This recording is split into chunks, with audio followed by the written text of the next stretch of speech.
Selamat pagi saudara-saudara. Sebelum kita memulai membaca Alkitab, mari kita berdoa.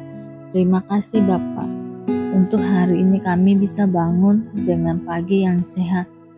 Kami bersyukur kami bangun dengan sehat tanpa kurang apapun.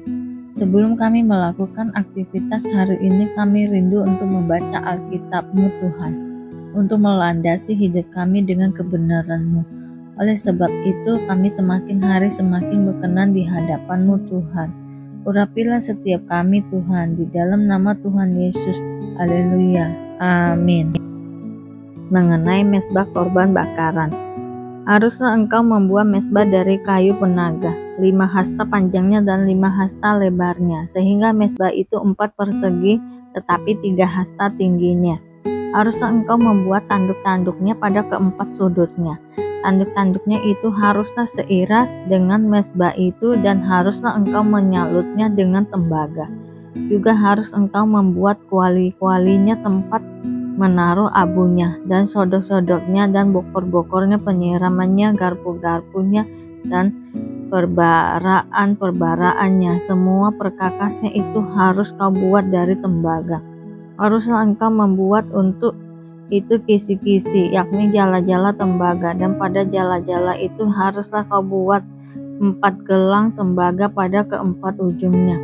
Haruslah engkau memasang jala-jala itu di bawah jalur mezbah itu, mulai dari sebelah bawah, sehingga jala-jala itu sampai setengah tinggi mezbah itu. Haruslah engkau membuat kayu-kayu pengusung untuk mezbah itu, kayu-kayu pengusung dari kayu penaga, dan menyalutnya dengan tembaga.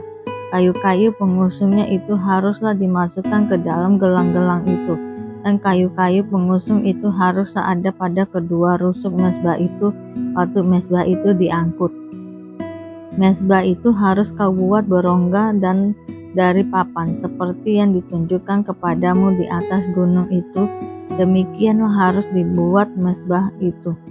Mengenai pelataran, haruslah engkau membuat pelataran kemah suci. Untuk pelataran itu pada sebelah selatan harus dibuat layar dari lenan halus yang dipintal benangnya, 100 hasta panjangnya pada sisi yang satu itu. Tiang-tiangnya harus ada 20, dan alas tiangnya itu harus 20 dari tembaga.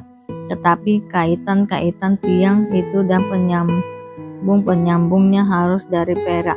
Demikian juga pada sebelah utara, pada panjangnya haruslah ada layar yang 100 hasta panjangnya.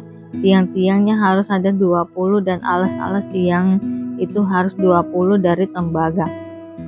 Tetapi kaitan-kaitan tiang itu dan penyambung-penyambungnya harus dari perak. Dan pada lebar pelataran itu pada sebelah barat harus ada layar yang 50 hasta, dengan 10 tiangnya dan 10 alas tiang itu.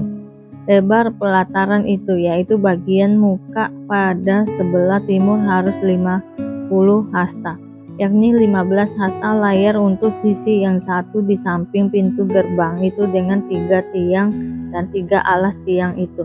Dan juga untuk sisi yang kedua di samping pintu gerbang itu 15 hasta layar, dengan 3 tiangnya dan 3 alas tiang itu. Tetapi untuk pintu gerbang pelataran itu tirai 20 hasta dari kain ungu tua, dan kain ungu muda, kain kirmiji, dan dari lenan halus yang dipintal benangnya, tenunan yang berwarna-warna dengan 4 tiangnya dan 4 alas tiang itu. Segala tiang yang mengelilingi pelataran itu haruslah dihubungkan dengan penyambung-penyambung perak, dan kaitan-kaitannya harus dari perak, dan alas-alasnya dari tembaga. Panjang pelataran itu harus 100 hasta, lebarnya 50 hasta, dan tingginya 5 hasta, dari lenan halus yang dipintal benangnya, dan alas-alasnya harus dari tembaga. Adapun segala perabotan untuk seluruh perlengkapan kemah suci, dan juga segala patoknya, dan segala patok pelataran, semua harus dari tembaga. Mengenai minyak untuk lampu, haruslah kau perintahkan kepada orang Israel supaya mereka membawa kepadamu minyak zaitun tumbuk yang murni untuk lampu, supaya orang dapat memasang lampu agar tetap menyala di dalam kemah pertemuan di depan tabir yang menutupi tabut hukum. Haruslah Harun dan anak-anaknya mengaturnya dari petang sampai pagi di hadapan Tuhan. Itulah suatu ketetapan yang berlaku untuk selama-lamanya bagi orang Israel turun-temurun. Mengenai pakaian imam, engkau harus menyuruh abangmu Harun bersama-sama dengan anak-anaknya datang kepadamu dari tengah-tengah orang Israel untuk memegang jabatan imam bagiku. Harun dan anak-anak Harun, yakni Nadab, Abihu, Eleazar, dan Itamar. Haruslah engkau membuat pakaian kudus bagi Harun, abangmu, sebagai perhiasan kemuliaan. Haruslah engkau mengatakan kepada semua orang yang ahli yang telah kupenuhi dengan roh keahlian membuat pakaian Harun untuk menguduskan dia, supaya dipegangnya jabatan imam bagiku. Inilah pakaian yang harus dibuat mereka: tutup dada, baju efod, gamis kemeja yang ada raginya, serban dan ikat pinggang. Demikianlah mereka harus membuat pakaian kudus bagi Harun, abangmu, dan bagi anak-anaknya, supaya ia memegang jabatan imam bagiku. Untuk itu haruslah mereka mengambil emas, kain ungu tua dan kain ungu muda, kain kirmiji dan lenan halus. Baju efod itu harus dibuat mereka dari emas, kain ungu tua dan kain ungu muda, kain kirmiji dan lenan halus yang dipintal benangnya, buatannya seorang ahli. Haruslah ada pada baju efod itu 2 tutup bahu yang disambung kepadanya. Pada kedua ujungnya lah harus baju efod itu disambung. Sabuk pengikat yang ada pada baju efod itu haruslah sama buatannya dan seiras dengan baju efod itu, yakni dari emas, kain ungu tua, kain ungu muda, kain kirmiji dan lenan halus yang dipintal benangnya. Haruslah kau ambil 2 permata krisopras dan mengukirkan nama para anak Israel pada permata itu. 6 dari nama mereka itu pada permata yang pertama, dan ke-6 nama lagi pada permata yang kedua, menurut urutan kelahirannya, seperti buatan seorang pengasuh permata, diukirkan seperti meterai. Demikianlah harus kau ukirkan pada kedua permata itu nama para anak Israel, dililit dengan ikat emas harus kau buat permata itu. Kemudian haruslah kau taruh kedua permata itu pada kedua tutup bahu baju efod sebagai permata peringatan untuk mengingat orang Israel. Maka kehadapan Tuhan haruslah Harun membawa nama mereka di atas kedua tutup bahunya menjadi tanda peringatan.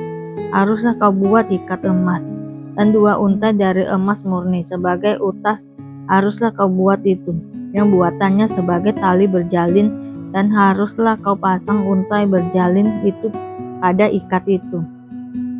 Haruslah engkau membuat tutup dada pernyataan keputusan, buatan seorang ahli, buatan sama dengan baju efod. Demikianlah harus engkau membuatnya, yakni dari emas, kain ungu tua, kain ungu muda, kain kirmiji dan lenan halus yang dipintal benangnya. Haruslah engkau membuatnya. Haruslah itu 4 persegi, lipat 2 sejengkal panjangnya dan sejengkal lebarnya. Haruslah kau tata itu dengan permata tatahan, 4 jalur permata, permata yaspis merah, krisolit, malakit. Itulah jajar yang pertama. Jajar yang kedua, permata batu darah, lajurit, yaspis hijau. Jajar yang ketiga, permata ambar, akik kecubung.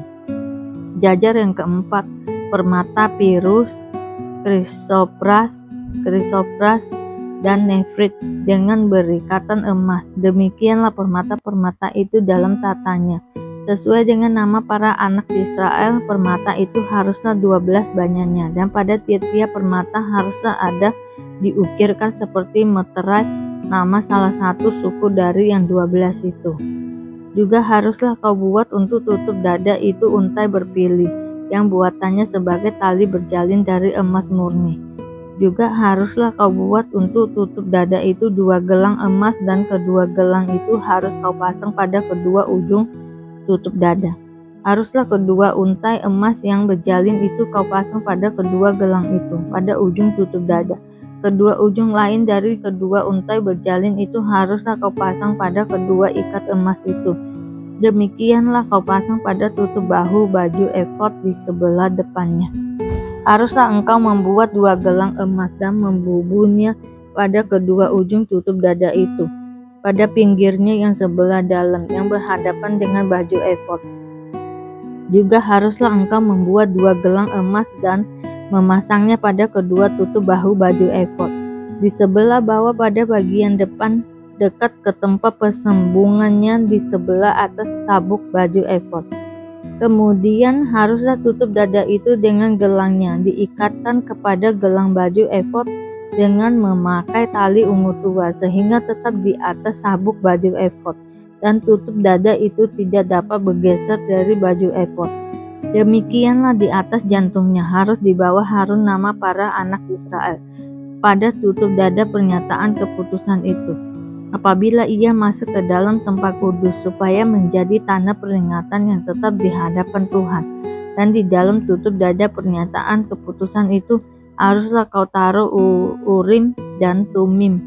Haruslah itu di atas jantung Harun apabila ia masuk menghadap Tuhan, dan Harun tetap membawa keputusan bagi orang Israel di atas jantungnya di hadapan Tuhan. Haruslah kau buat gamis baju efod dari kain ungu tua seluruhnya. Lehernya haruslah di tengah-tengahnya. Lehernya itu harus mempunyai pinggir sekelilingnya buatan tukang tenun, seperti leher baju jirah haruslah lehernya itu, supaya jangan koyak. Pada ujung gamis itu haruslah kau buat delima dari kain ungu tua, kain ungu muda, dan kain kirmiji pada sekeliling ujung gamis itu, dan di antaranya berselang-seling giring-giring emas, sehingga 1 giring-giring emas dan 1 buah delima selalu berselang-seling pada ujung gamis itu. Haruslah gamis itu dipakai Harun apabila ia menyelenggarakan kebaktian, dan bunyinya harus kedengaranlah apabila ia masuk ke dalam tempat kudus di hadapan Tuhan, dan apabila ia keluar pula, supaya ia jangan mati. Juga haruslah engkau membuat patam dari emas murni, dan pada patam itu kau diukirkan seperti meterai kudus bagi Tuhan. Haruslah patam itu engkau beri bertali ungu tua, dan haruslah itu diletakkan pada serbam di sebelah depan serbam itu. Patam itu haruslah ada pada dahi Harun, dan Harun harus menanggung akibat kesalahan terhadap segala yang dikuduskan oleh orang Israel, yakni terhadap segala persembahan kudusnya. Maka haruslah patam itu tetap ada pada dahinya, sehingga Tuhan berkenan akan merata. Haruslah engkau menenun kemeja dengan ada raginya dari lenan halus, dan membuat serban dari lenan halus, dan haruslah kau buat ikat pinggang dari tenunan yang berwarna-warna. Juga bagi anak-anak Harun haruslah kau buat kemeja-kemeja, dan haruslah kau buat ikat-ikat pinggang bagi mereka, dan destar-destar haruslah kau buat bagi mereka untuk menjadi perhiasan kemuliaan. Maka semuanya itu haruslah kau kenakan kepada abangmu Harun bersama-sama dengan anak-anaknya. Kemudian engkau harus mengurapi, mentabiskan, dan menguduskan mereka, sehingga mereka dapat memegang jabatan imam bagiku. Buatlah celana-celana lenan bagi mereka untuk menutupi daging auratnya. Celana itu haruslah dari pinggang sampai paha panjangnya. Harun dan anak-anaknya haruslah memakainya apabila mereka masuk ke dalam kemah pertemuan, atau apabila mereka datang ke mezbah untuk menyelenggarakan kebaktian di tempat kudus, supaya mereka jangan membawa kesalahan kepada dirinya lalu mati. Itulah suatu ketetapan untuk selama-lamanya baginya dan bagi keturunannya.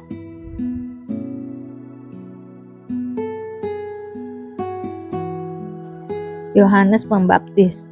Inilah permulaan Injil tentang Yesus Kristus Anak Allah, seperti ada tertulis dalam kitab Nabi Yesaya. Lihatlah, aku menyuruh utusanku mendahului engkau. Ia akan mempersiapkan jalan bagimu.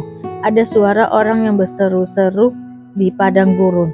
Persiapkanlah jalan untuk Tuhan, luruskanlah jalan baginya. Demikianlah Yohanes Pembaptis tampil di padang gurun dan menyerukan, bertobatlah dan berilah dirimu dibaptis dan Allah akan mengampuni dosamu.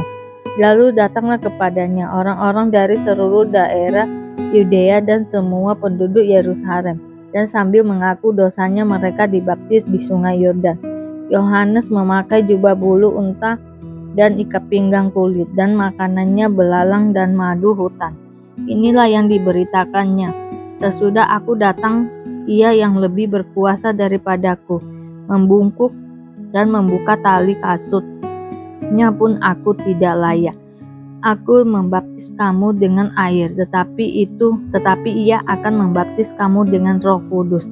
Yesus dibaptis Yohanes. Pada waktu itu datanglah Yesus dari Nazaret di tanah Galilea, dan ia dibaptis di sungai Yordan oleh Yohanes. Pada saat ia keluar dari air, ia melihat langit terkoyak dan roh seperti burung merpati turun ke atasnya.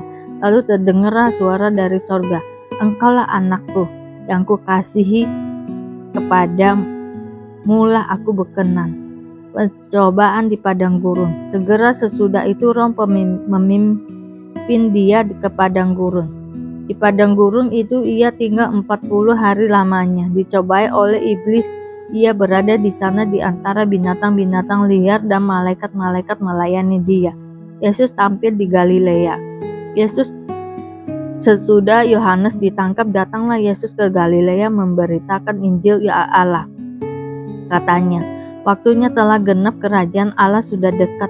Bertobatlah dan percayalah kepada Injil. Yesus memanggil murid-murid yang pertama. Ketika Yesus sedang berjalan menyusur danau Galilea, ia melihat Simon dan Andreas saudara Simon. Mereka sedang menebarkan jala di danau sebab mereka penjala ikan. Yesus berkata kepada mereka, "Mari, ikutlah aku dan kamu akan kujadikan penjala manusia." Lalu mereka pun segera meninggalkan jalannya dan mengikuti dia.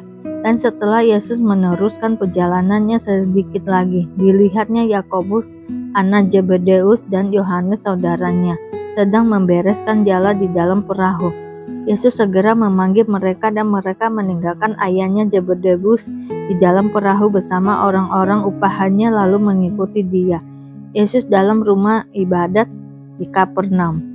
Mereka tiba di Kapernaum setelah hari Sabat mulai. Yesus segera masuk ke dalam rumah ibadat dan mengajar. Mereka takjub mendengar pengajarannya, sebab ia mengajar mereka sebagai orang yang berkuasa, tidak seperti ahli-ahli Taurat. Terima kasih Tuhan Yesus telah memberkati kami sehingga kami dapat membaca Alkitab-Mu untuk hari ini. Mari kita doa. Bapa kami yang ada di surga, dikuduskanlah namamu, datanglah kerajaan-Mu, jadilah kehendak-Mu di bumi seperti di surga. Berikanlah kami pada hari ini makanan kami yang secukupnya, dan ampunilah kami akan kesalahan kami, seperti kami juga mengampuni orang yang bersalah kepada kami.